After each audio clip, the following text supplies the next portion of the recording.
Good morning, good afternoon, and good evening to everyone joining us from across the globe. Thank you for joining our webinar, 10x Your Sales Productivity, Understanding the Dynamics of B2B Buying Groups. I'm your host, Zirwa Abbas, PR Manager at xiQ. A few housekeeping items before we begin. We'd love to hear from you during today's presentation. If you have a question, please feel free to send it through the Q&A channel at the bottom of your player. We'll be answering your questions at the end of the session. Today's webinar will be available on demand after the live session and is accessible through registering on the website. Lastly, we'd encourage you to share this webinar within your social networks. Our guest for today is Scott Gillum.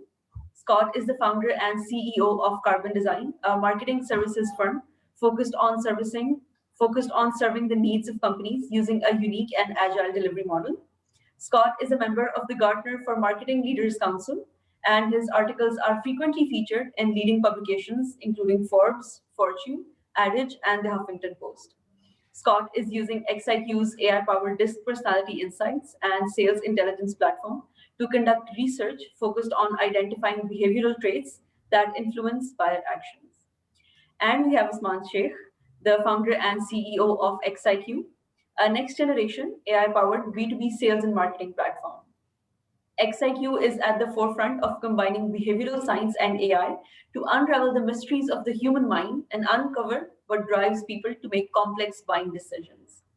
Throughout his career, Usman has held leadership positions in product management, sales enablement, and digital commerce globally at companies like SAP. Thank you so much, gentlemen, for being here and agreeing to educate our audience on how to increase their sales productivity using AI and behavioral science. I'll hand it over to you, Usman. Hey, thanks a lot, Zirwa. Appreciate the kind introduction. Scott, welcome, my friend. Good to have you again live. And Yes. it's almost been almost a year since we last had you. This was kind of pandemic things were just starting out. So how have things been, Scott? They've been, it's actually very interesting for us because we've always been remote ever since our founding. So the past year working with clients remotely has been actually pretty entertaining for us. Could see them dealing with children walking into the screen and dogs barking, which has always been part of our lives. So it's been an interesting and good year, and it's good to be back with you guys again. And I appreciate the invitation and look forward to our conversation today. Thank you, Scott. A lot has changed. I think the last time we had you on our webinar was just when the pandemic had hit and we were speculating what would be potential outcomes, risk, threats, how the world of B2B sales and marketing is going to be impacted by that. And to that end, it's kind of interesting, Scott, a few weeks back, I was watching Fareed Zakaria on CNN, and he talked about the fact that technology and the fact that the US workforce has already been working remotely, such as Carbon Design, as you mentioned, has actually resulted in a 10x productivity. So to kick off our discussion, if you don't mind, I'd like to play a video of what Fareed had to say was the macro level driver driving B2B sales. So let's hear that. Next slide, please.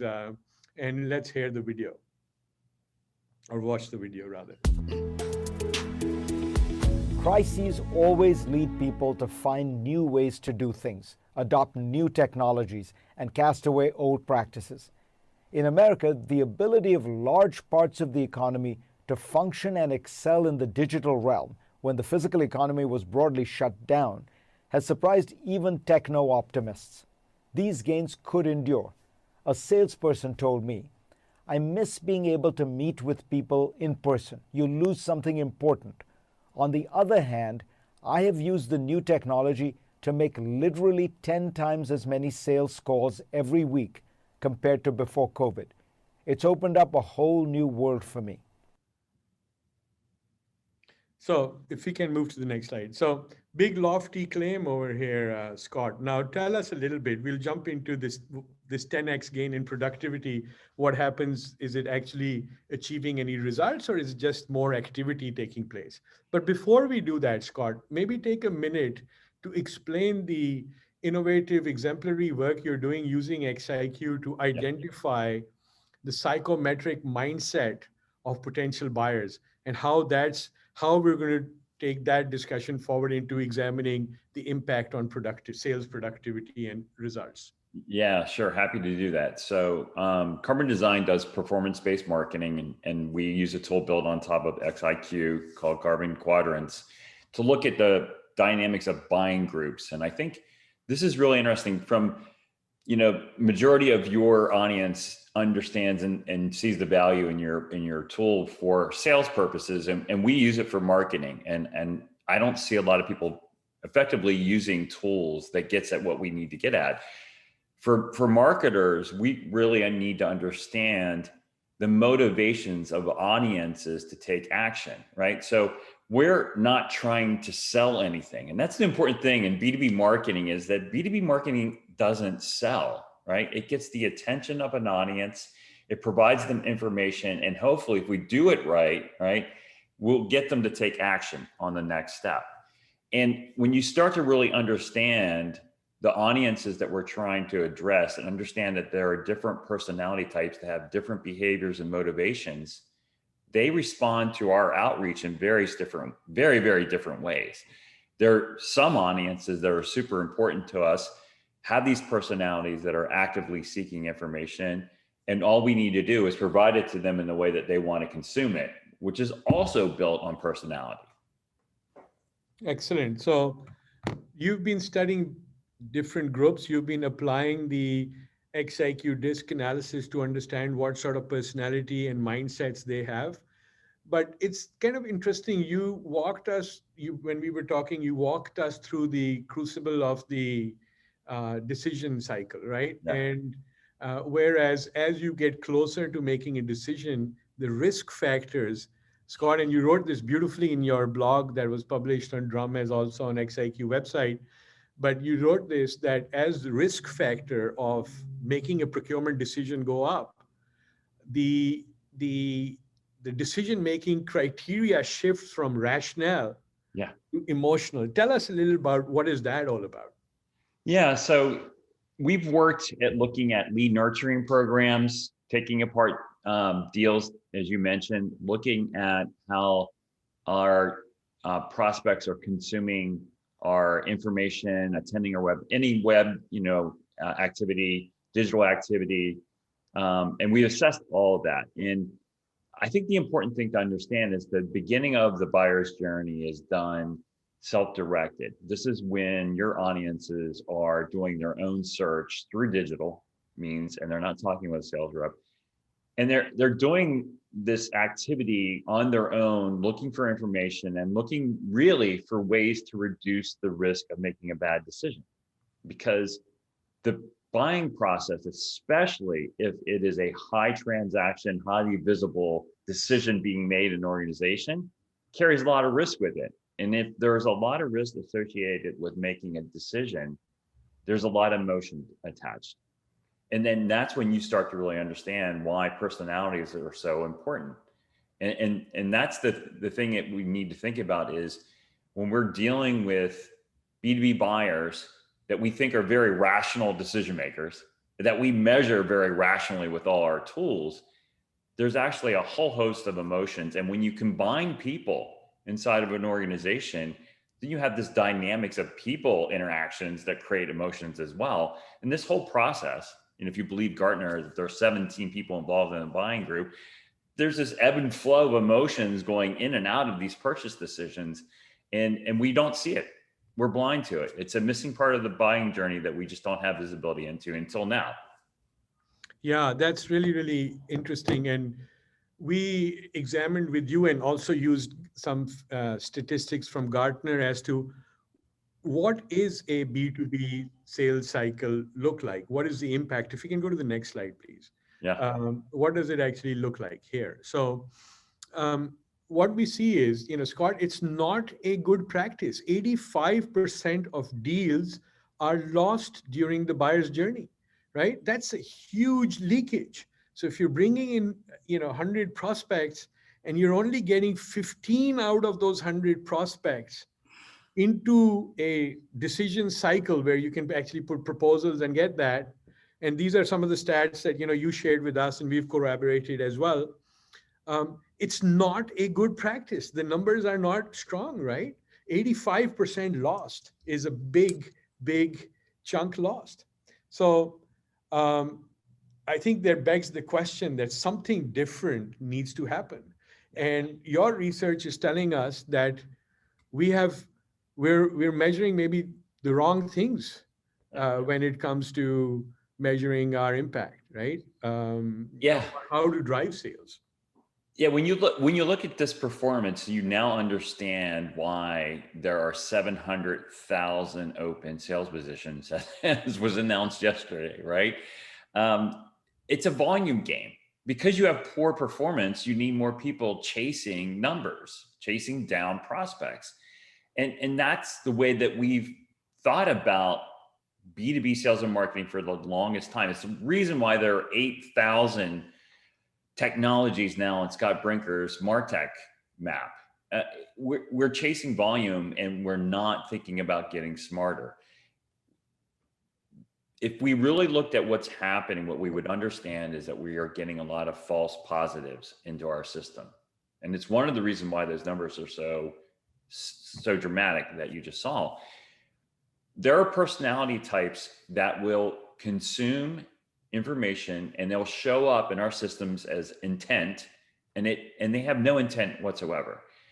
Their personality type is to actively seek information. I'll tell you, looking at lead nurturing programs where you see this behavior a lot, there's nothing like a C-level person hitting your content to set off the bells and whistles for a lead nurturing program, and we'll chase them with everything. And the thing that's really important that we're learning is more and more often, if you are chasing enterprise accounts, that C-level is an influencer. They are not an owner of a opportunity for you. They are routing it somewhere else, right? They are not your buyer. They are not your decision maker. If you think about the role of a C-level person in enterprise, they're way too busy to hold on any project. That's why they have these huge teams below them. They allocate their budgets down. They don't own budget. They allocate it to their team members so they can be responsible and do what they need to do from an operations standpoint. And they don't own problems for 80, 90% of the things that we want to sell them. They're too high level, right? So if they show up consuming content, they're just actively curious, looking at information. Maybe a peer told them to check out a company and they're checking them out, but it's going to be someone else if there is an opportunity that's going to run with it. And that's who we need to find out. We need to find out who they're sharing with, not what they're consuming. So if we look at the dynamics of the buyer's journey, one of the research pieces that I read from you was that that 17-member team, the complexion and the makeup of that team changes as you go through the buyer's journey. So at the awareness stage, which is top of the funnel activities, you may have the conscientious, steady people doing the due diligence on behalf of the recommender or influencer, which is the CEO. So, hey, I got this great idea. Why don't you go check it out? And then those guys are doing it. But as the decision cycle goes, the type of person that's involved in evaluating and decision making also changes, correct? It does. It does. If you really want to understand, and this is what I think is really interesting. It gets back to your comment around we're measuring the wrong things. I'm starting to believe, now that we've seen this and we've done this work for the past year, that I believe, and we have a slide that'll be coming up and it'll discuss it. I believe your ability to understand who is in the buying group and the personality of those people in the buying group and when they show up in the buyer's journey is a much better indicator of whether you're going to be successful or not. And it's a better indicator of whether or not you think whatever that price is for in your proposal is actually going to stay at that level or it's going to go down and they're going to take your deal apart. The dynamics of that buying group and the personalities that are in it can tell you so much more about whether or not your opportunity is going to move to the end. And if there's going to be a decision made, and if that decision is made, whether or not you're going to get the full price or you're going to get discount. Yeah. So if you can share the slide at the Sham. Scott, so we know that, these, next slide, please. These metrics, the loss ratios being 85% during the buyer's journey is really bad. And it's maybe we're measuring the wrong metrics. We'll come to this again later as well. But based on the research and the fact, we talked about buying groups changing as we go through the journey, have you seen one trait Yes. that is common to all that buyers or sellers should know about, our audience should know about, that if you uncover that one thing, right? If you can figure that out, that will help you go further. What is the single most important factor driving B2B sellers, Scott? Motivation. It is the absolute number one factor. If you can determine the prospect's motivation that you're dealing with, why they would want to advocate for your brand, advance the sales cycle, understand their role inside the organization. And by the way, it's not only the understanding the buyer's motivation, it's also understanding the corporate motivation. What is the organization's culture like, and why and how are they motivated to solve certain problems? Because everybody has needs. Any organization has a bunch of needs that they need to address, but they have very limited budget. And so they're motivated to solve some problems over other problems. You need to understand what they're motivated to solve. And then those individuals that you're dealing with, what their motivations are. And oftentimes those motivations are very personal. And that's why understanding these personalities are so important. To me, we're starting to now unlock what we're missing from being able to see in a sales process. If we can get into understanding these motivations, and these motivations are based on personality types, and they are dead on. The work that we've done, you have probabilities when you run profiles on individuals in your tool. There's a confidence factor, confidence level 80, 85, 90%. In our experience, it's almost 100%. Not only have you picked the right personality, but that person will behave based on their personality type. And that's the most interesting thing. When we take deals apart, and I'll give you an example of a real client. We took apart, this is a client in healthcare, and we took apart a number of different deals to study the different buyers, to your earlier point, where they entered into the buying cycle and what role did they play. And we mapped these deals out, which they're complex, and in the enterprise space, taking 15, 18, 20 months to close.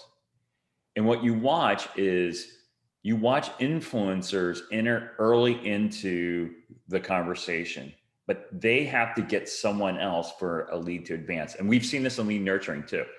You have to have a combination of an influencer, and the best combination with an influencer is a dominant. An influencer handing something for a dominant to run with is a great combination, creates momentum inside the organization. And here's why. Influencers are motivated because of their behaviors to share new ideas with others. They actively scan the horizon looking for information. They bring it in and then they give it to someone. Dominants love to own things. And the dominants, the way you really appeal to a dominant is you let them see themselves in that opportunity. So this is where, from a marketing standpoint, you want to use case studies that look similar to the industry, use cases which are similar to what their problems are, where they can see themselves in your solution. Yes, I have a similar need and I can take a similar act and get the similar output. The combination of those people are really important at the beginning of the sales cycle. Here's another interesting thing you'll find. Steadies show up at the beginning of buying journeys. And they do it for a number of reasons. Again, all based on the personal motivations. Steadies want to know what's going on because they want to know if it's going to disrupt them in any way. Are they going to have to do something different?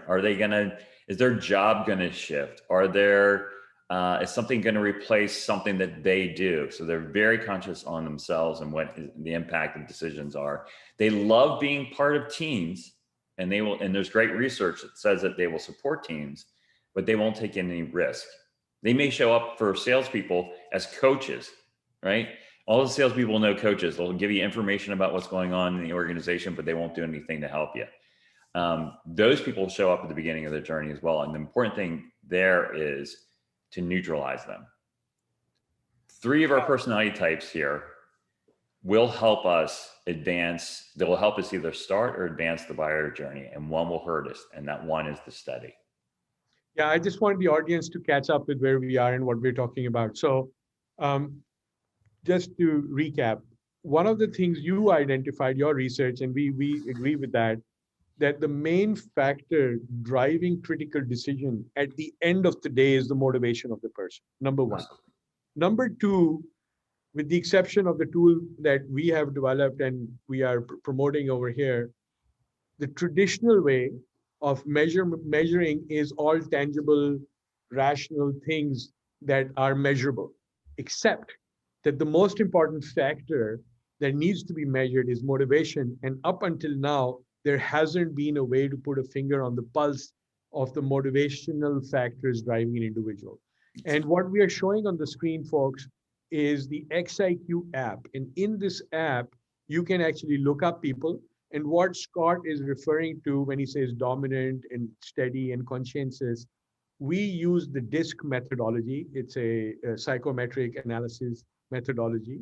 We use that to analyze people's public data footprint and predict what kind of persona and personality they have. Scott's been using this tool in collaboration with his, with the clients that he's advising in terms of buyer group makeup, and then how to communicate, break into those buyer groups from a personal level, right? And so I like that. So this wheel is showing you the DISC, which stands for the 4 key personality types: dominant, influencing, steady, and conscientious. And then it shows you 16 personas.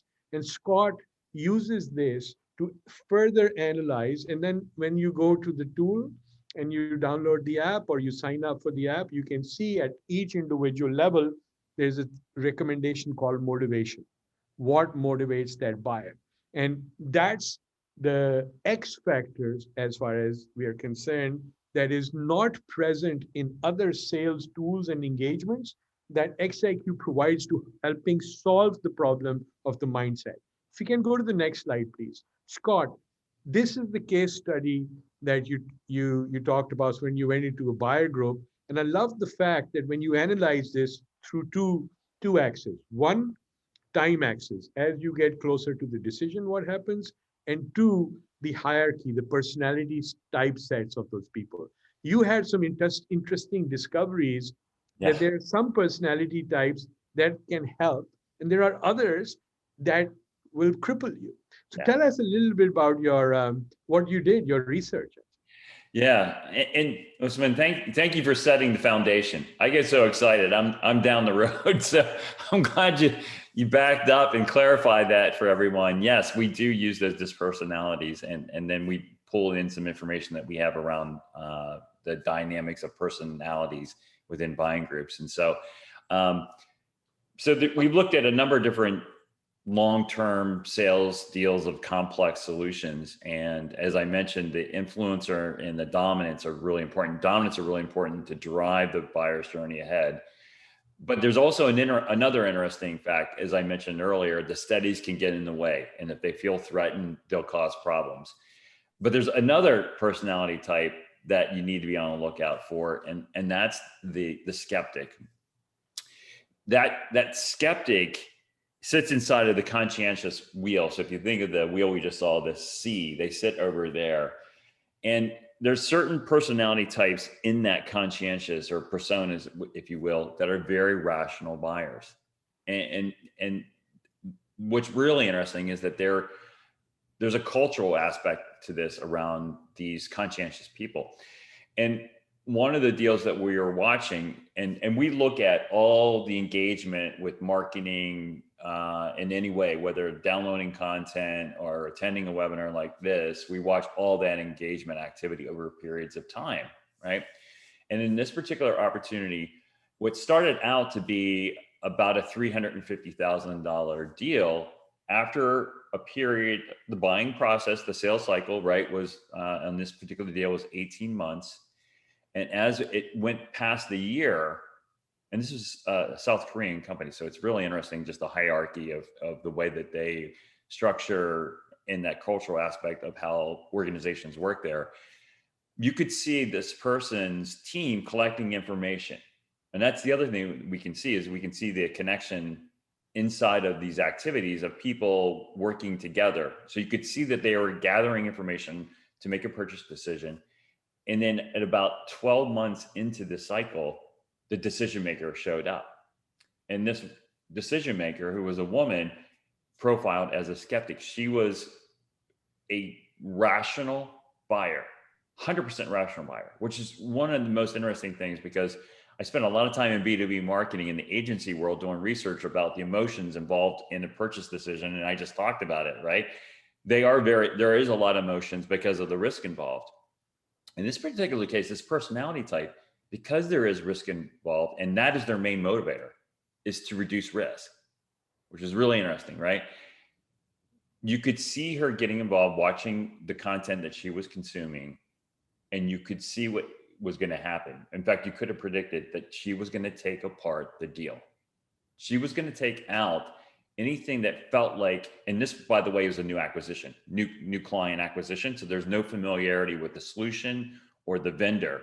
So there's a lot of risk involved. So she took the solution apart, which you would expect. And there's really good research that says this is what these buyers do, and brought that deal down to $150,000. She took out 2 of the products that were involved in the solution. She took out a service contract, and she started with the bare minimum engagement that she could. And that's what will happen. And I was, Usman, we were talking before, if I had some tool that if I were in sales and I'm forecasting what I think my revenues are going to be for the quarter, if I had the ability to see someone enter in, I would know to discount whatever value I put on that contract because that person became present. Yeah, it's saying that, go with the flow and kind of navigate the flow in your favor. I recall the great Secretary of State, Henry Kissinger, used to say that, foreign policy is like a tree. It's going to fall. It's a matter of guiding where it falls.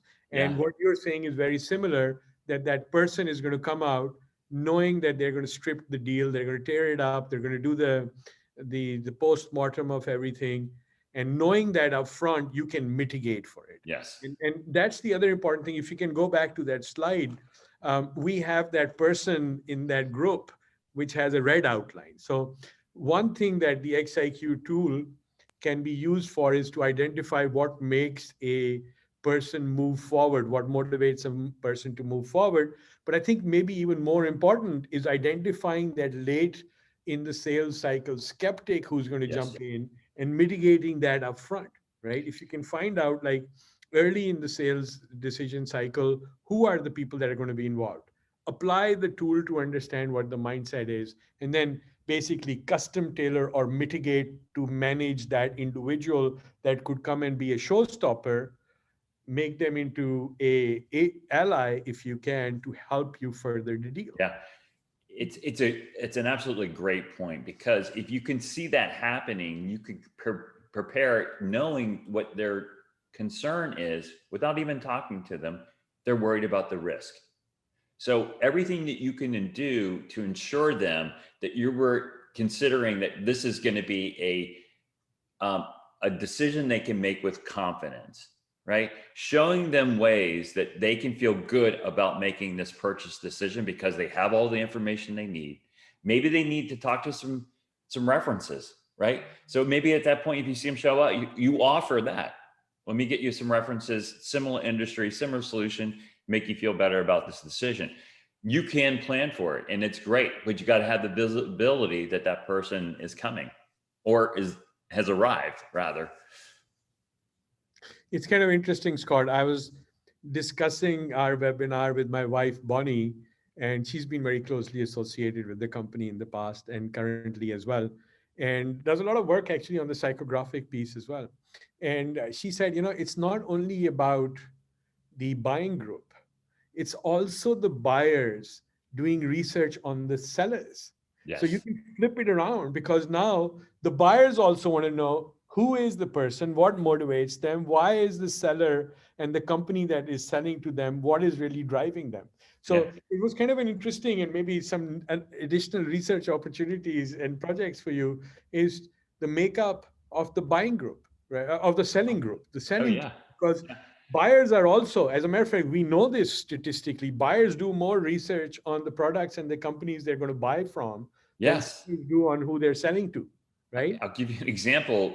Last year we were selling to, it was a new acquisition, new client, and the one of the people on the buyer's journey or in the buying group who was a skeptic because we profiled, um, said, I checked out your rating on Glassdoor and you don't have very good ratings. Now, thank God he was checking out Carbon Design Systems and not Carbon Design, because at that time we haven't even put up a Glassdoor. Uh, it wasn't us, but he went to Glassdoor and checked us out and checked out what employees said. So they're definitely out there. And I think to your point, if we know they're there and we know that they have these types of behaviors, we can plan for it. We can get out in front of it. And if we know that one of the things that's most important in B2B, especially when we're making these decisions that have a decent size price point on it, you're asking someone to take a risk of spending the organization's money on an unknown only to receive the reward after I made a decision. That's what we're asking people to do. So you can understand why there's so much risk. If you can understand who they are and how you can help them get to that point, you have a higher chance of seeing that 85% loss going down to 75%, 65%. Yeah, absolutely. It's if you can move to the next slide, please. I want to bring up something which is how, what have we been measuring? This is a very interesting part. You really, Scott, a few days ago when I read your blog, actually, it just set a lot of things in motion, right? And it just became really crystal clear to me what you were saying, and it just like hit me on the head. Duh, why haven't we thought about this first, right? Which is that traditionally what we are measuring in the sales engagement is tangibles. How many calls have my sales rep made? As you said, it's not a numbers game, right? How many meetings have we had? How many emails have we sent? How many have been opened? How many have been clicked? How many demos? How much time, right? And and if you look at it, and you really put your lens on to look at it, none of those things actually help. It's nobody is giving me a multi-million-dollar deal because I knocked on their door 72 times on 72 consecutive days. It's just not adding up, right? And that's why you have that high number of the maybes and the I don't want to buy this decisions, right? Is Yeah. because we're going through the motion without really investing in the equity and the emotional aspect. And the fact is, we're measuring it's an apples and oranges game. People are making decisions as they're coming down into that decision cycle, much more.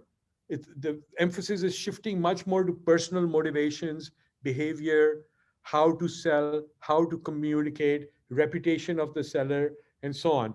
Those are the soft things. They are not residing in a CRM system, right? They're Yep. not measured in a marketing automation system. And therefore, a new dimension is required to measure, which I'll Absolutely. go and shamelessly do a plug of Yeah. xiQ in a second. But comment on this, Scott.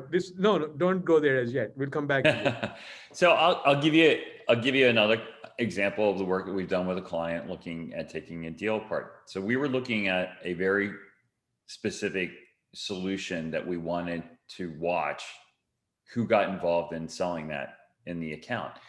But we couldn't do that because of the way that their tools were structured. So what we had to do was we had to pull all account activity based on the account level and anybody who had responded to any type of marketing outreach at the account level. And so we pulled all this information over 15 months, all the people involved in the account who are hitting hitting content, responding to emails, exactly what we have here on the left-hand side.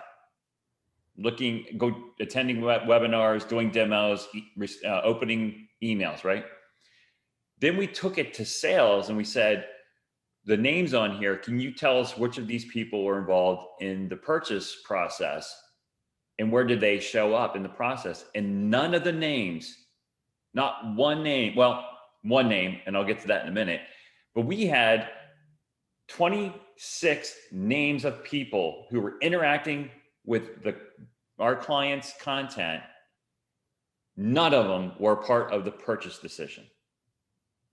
The only one who showed up there that was involved at all was a procurement person who showed up late, who was involved in the buying process late, and they were checking out the company, like you just mentioned. They're checking out the company, right? If we took all that from our scoring systems, right, and marketing automation, MQLs, and scored all those people that we just saw, and we did, right? That's what our systems tell us. None of them were involved in the buying process. Zero, well, one, but they weren't a decision maker. They were at the very end. They were just, finalizing T's and C's. But none of them were decision makers. None of them were budget holders. None. It's amazing. But on the left-hand side, they would tell us, hey, these are qualified prospects.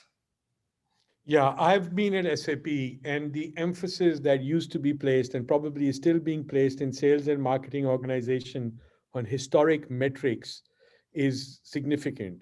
And I think what we have just highlighted is that the relevance of those historic metrics into conversion into sales and deals is not that high.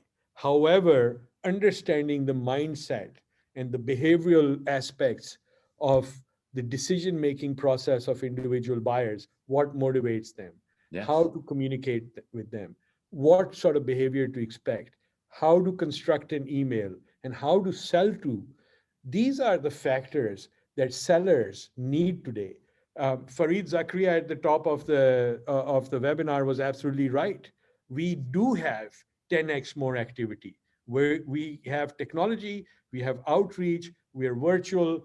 There's, you can go to Glassdoor to look up people, but you can also go to many different social medias to touch them and reach out to them. So we have the avenues and the channels possible, but we're not focusing on the right thing, right? Yes. We're paving the cow paths. You remember that? We're paving the cow paths, right, Scott? We're paving the cow paths, whereas what is required is a new infrastructure of thinking, and that has to be governed around the psychometric side of what drives people to act, right? Yes. Yeah. So, and that shows it when you sum it up, indecision, no decision, right? Versus, I know this person, I trust this person, I'm going to buy from this person. Yeah. So Yeah. it's very clear, two avenues. Which way do you want to go, right? It helps you understand why our performance is so bad, why we get 5% response rates, why we get 30 to 33% close rates. It helps you understand we're not seeing everything. We're not measuring the right things. We're not seeing it in the way that we operate today, and in the way that we are using tools today. We are not seeing what we need to see to understand whether or not we're going to be successful, and how we can plan, to your point earlier, to be successful.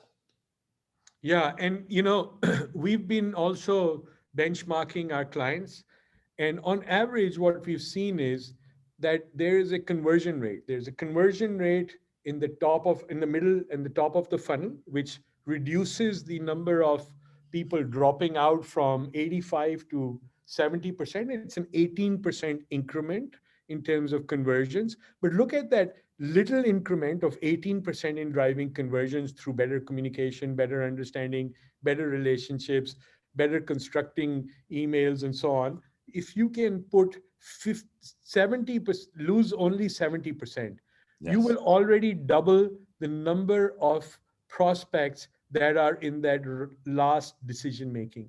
And when you so if we had 15 before, now we have 30 people entering that proposal decision making phase, right? Yeah. And the numbers kind of are very amazing that even though that, and then you take the people that were being converted and increase that were signing deals, increase that by 18%, the net increase in deal size, Scott, is Yeah, tenfold. It's 180% increase in deals, the number of deals won. yeah, That's huge. We it's have tangible huge. data to show up with that, right? Yeah. And the rewiring and the recalibration is that stop focusing on the wrong metrics, instead focus on the psychometrics, and you will be able to drive better conversions.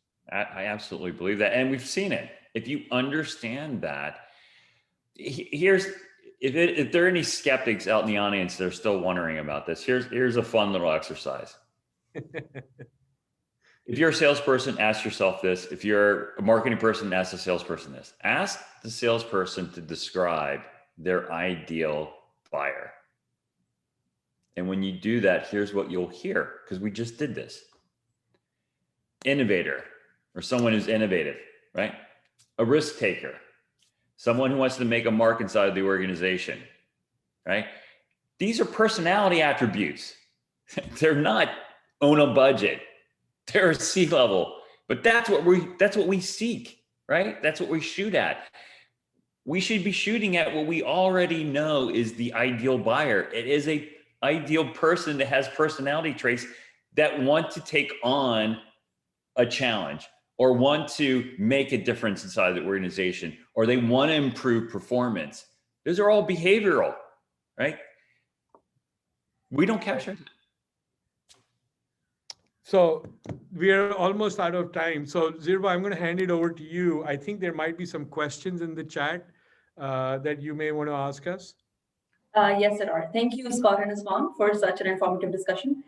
Everyone, the floor is now open for questions. You can use the Q&A chat box appearing on your screens to post your queries. We do have a few that have come in during the presentation. And I think, Usman, the first one is directed to you. A lady, Amelia Jacob, is asking, what brought you to develop xiQ and use behavioral science in the context of B2B sales and marketing? Yeah, so great question. Thanks for asking that. The missing ingredient. I had been around sellers and marketeers long enough in enterprise space to see that 84.5% win loss was just not adding up, and something had to be done. That I have personally experienced that leakage, that bleeding of leads into wasteland. So it was very compelling to start thinking. And it's kind of interesting, as I was blueprinting this through, a colleague came and said, look, every feature that you're actually building out or thinking of building out needs to focus on influencing the individual. And that's when the big light bulb went off into thinking, like, how do I actually decipher an individual's decision-making process? And research led to understand that there were methodologies, psychometric methodologies that were available. And number of years later, we built an AI engine that can actually help us predict. So very much driven with the fact that a next generation capability, just like in fighter aircraft, fourth generation flies really fast, shoots really far, but fifth generation is stealth. You can't even see them coming, right? So that's the distinguishing and the differentiation I wanted to create. The disruption is to be able to create that X factor capability that would allow people to really uncover the decision. And Scott's just kind of given us tremendous amount of, data points and case studies and feedback in terms of maybe that was not a bad decision. Yes. Okay, thank you. So Janet Blake is asking, what could be some of the challenges faced by B2B sellers in understanding buyer motivations, and how can they overcome them?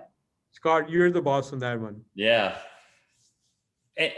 I see another question that's somewhat related to that as well. I think it's our mentality. It's our mental model that we're using right now. My first job in sales was with Pitney Bowes, and I worked for this very interesting, eccentric kind of manager, but he was a hell of a salesperson. And at the very beginning of my career, he taught us that you had to understand immediately what's in it for the other person sitting on the other side of the desk. And I think that is a ground rule. If you keep that in your mind, that person sitting on the other side, how do I make what I'm selling? How do I do that in a way that communicates to them that there's something in it for them personally, right? Not just for their organization, not for their just, their teams or for other things. What's in it for them personally? And I think that's how you start to understand the buyer's motivations, is when you understand what, and this is where you need to ask yourself, right? And it's hard. You're sitting across from someone who's, the vice president of operations, and you're trying to sell an ERP solution, right? What's in it for them personally, right? And once you understand what that is, then you can understand what their motivations are.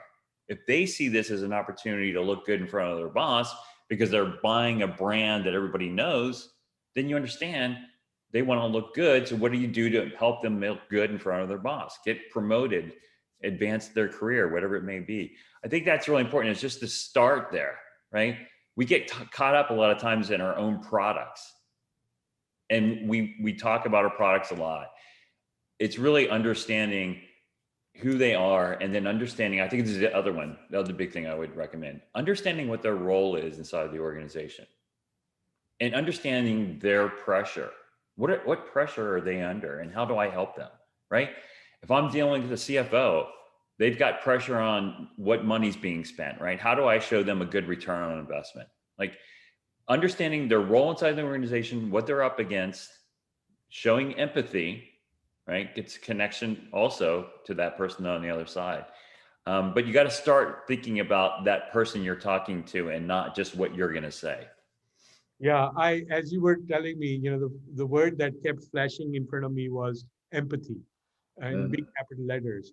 And then, it's one of those words, Scott, that is so vastly used and maybe even abused.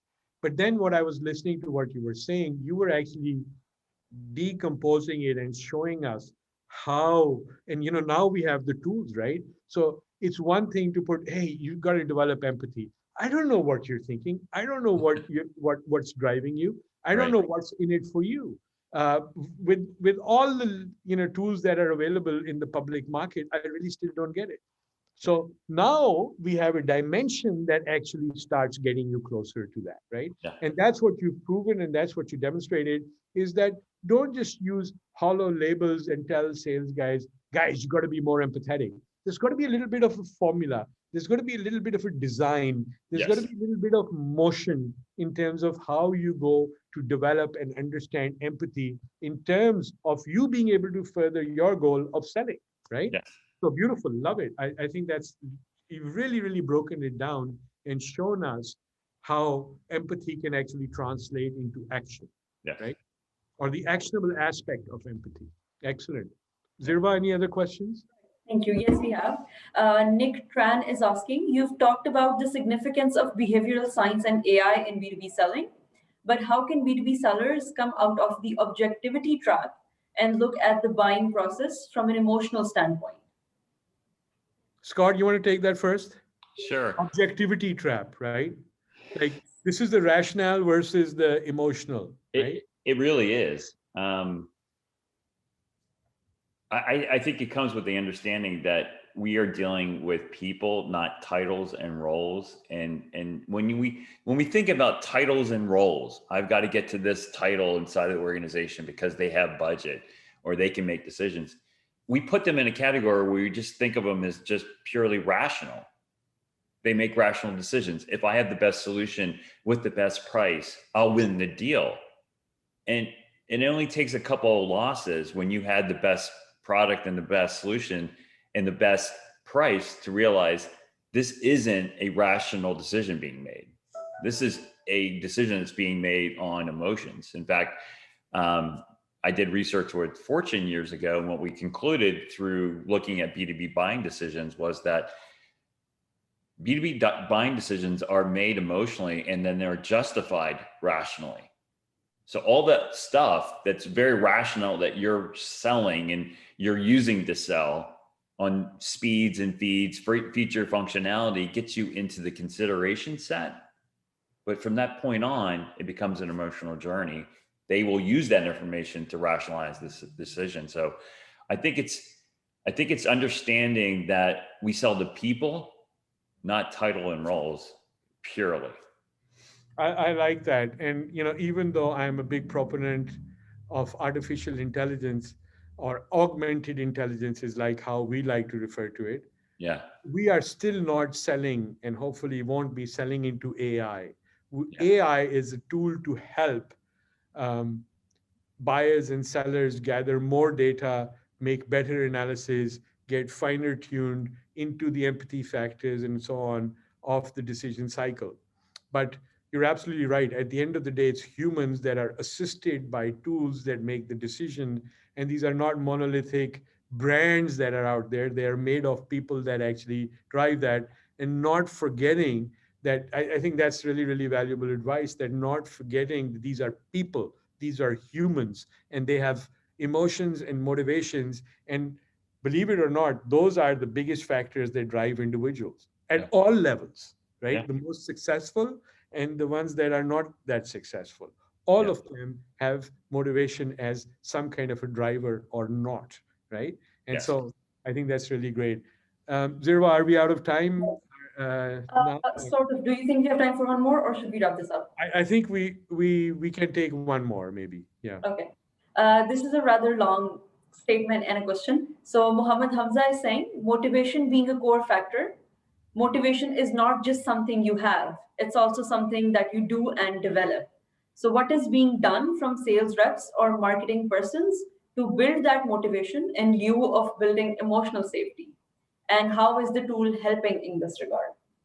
Yeah. Usman, would you like to take a lead on Yeah, that? I'll start. And Scott, I'd like your help on this one as well. So many times I've met sales leaders, and their statement is that, if my salesperson is not motivated, right, then they're in the wrong profession, period. Right.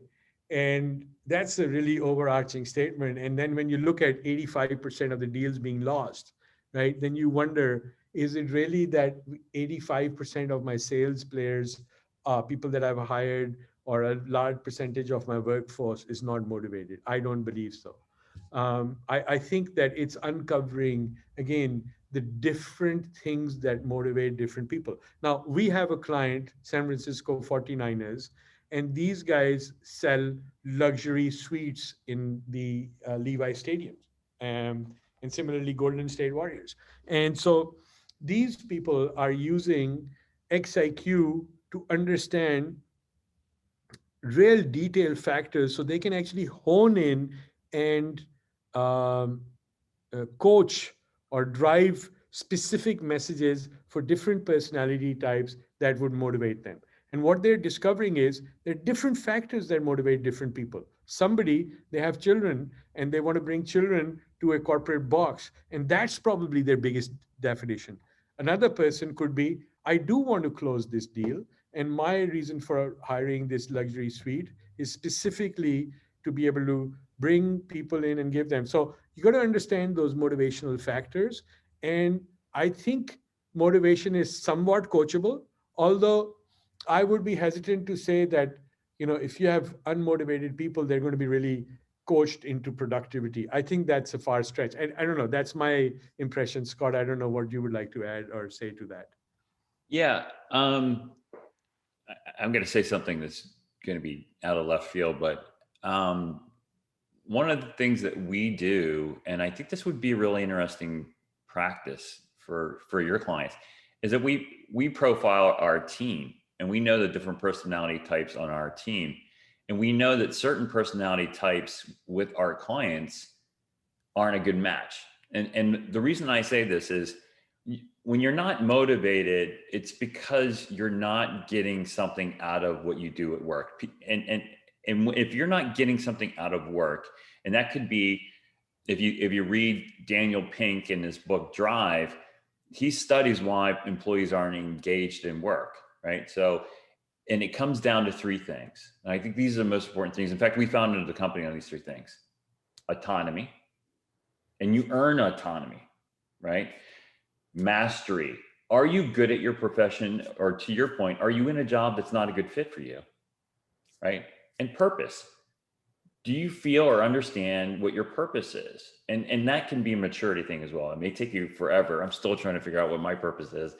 But I think thinking about those three things in terms of how do I help my employees based on who they are with these three areas. Autonomy, you have to be able to deliver, right? You're left alone if you can deliver results when they're needed and you can reach goals when they're asked. You earn that, right?